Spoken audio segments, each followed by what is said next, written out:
I don't know why I keep choosing to do 8 books for Orilium, but here we are again.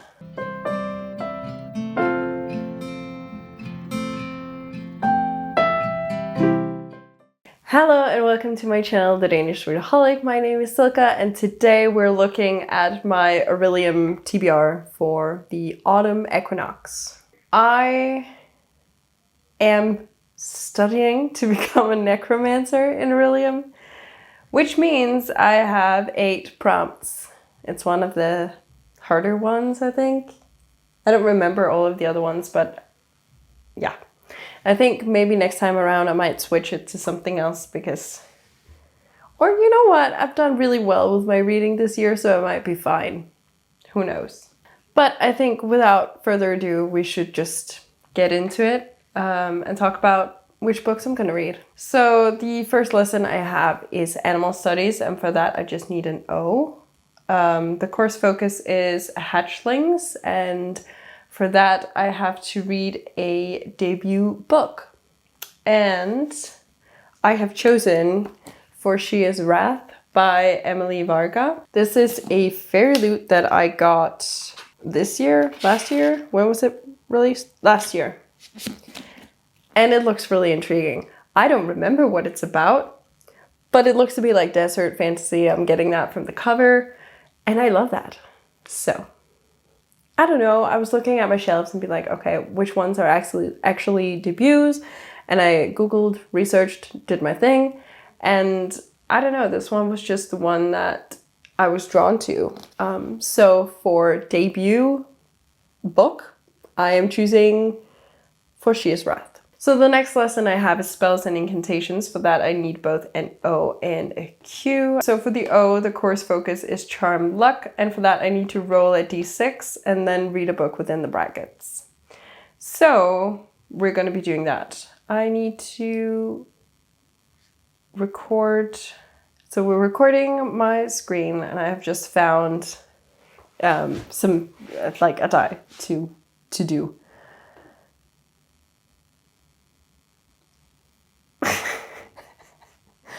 So between what? No. Is it 100 and then 200 between that? Do I have a book that short? I could do a graphic novel, but they are like above that. See, this is a moment where it's really good that I have a book log. So I can actually just, instead of going through all of my shelves, go in here. Why am I disappointed at getting that low? I should be happy that it was like a shorter book, but should I do a new book or should I do a reread? That is the question. You know what? I think I'm going to do new book. Hold on. For this, I got a 1, as you saw. How I'm interpreting it, it's between 100 and 200, which I mean is good, but I kind of was hoping, I don't know, between 3 and 4. Because that's almost every book I own. But I ended up choosing Animal Farm by George Orwell. I have read 1984 before and I loved it. I've never read this, but I've always wanted to. Like ever since I read 1984, I wanted to read this. So we'll see what I think. I was also debating doing Every Hot Doorway, but that would be a reread. And even though I've done a lot of rereading, I don't really have the rest of the series, and I think I should wait with it just a little bit. I think it might be a priority for next year, but this year I think I'm set on which series I want to complete. And I think that series is a little bit too big to tackle right now, so I'm going for this instead. All right, so spells and incantations, grade Q. The course focus is current spell trends, and that is to read a 2025 release, which is perfect because I have a bunch of books from 2025. Well, not a bunch, but I do have some books from 2025 that I think are really interesting. One of which is The Nightblood Prince by Molly X. Chang. So this is obviously going on my TBR. I talked about this in my haul, I think, and it's so beautiful. It's so stunning. I'm in love with it, and I'm excited to see if I'm also in love with its content. We have Conjuration. For that I need O, Q, and D. So O is conjuring circles, and that is to read a book that has a circle on the cover. For that, we're going with An Ember in the Ashes. It might be really hard to see, but there is like some circles in the background on this, so it counts. There is like, I don't know how well you can actually see it, but they're there. Trust me on that. So yeah, very simple. I'm doing An Ember in the Ashes, which is a series that I have read half of it before, and then I kind of got stuck with it, and now I'm giving it a second chance to see what I think. Then we have grade Q, still with conjuration, and that is borrowing spells. And that is why I have to borrow a book from a TBR. Nobody really has done their TBRs as of filling, including myself. Well, I have done it, but I haven't uploaded it. It's not out yet. So I decided to look at August TBRs, and I ended up going with Covers with Cassidy and her August TBR, obviously.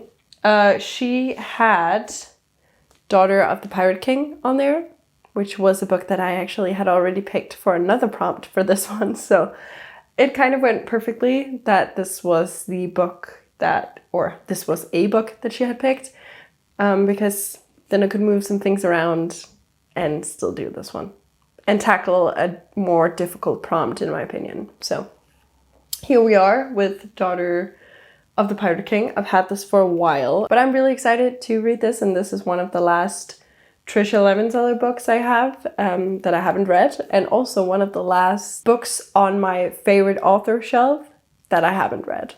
I only have 3 Trisha Levenseller books left on that shelf, so that's kind of cool. I'm hoping to finish that shelf entirely this year. That is like a dream of mine. Then we have Conjuration, grade D, and that is to, or the course focus is conjure snacks, and the prompt is food on the cover. I don't have a whole lot where that applies, so it was fairly easy to find one that will work.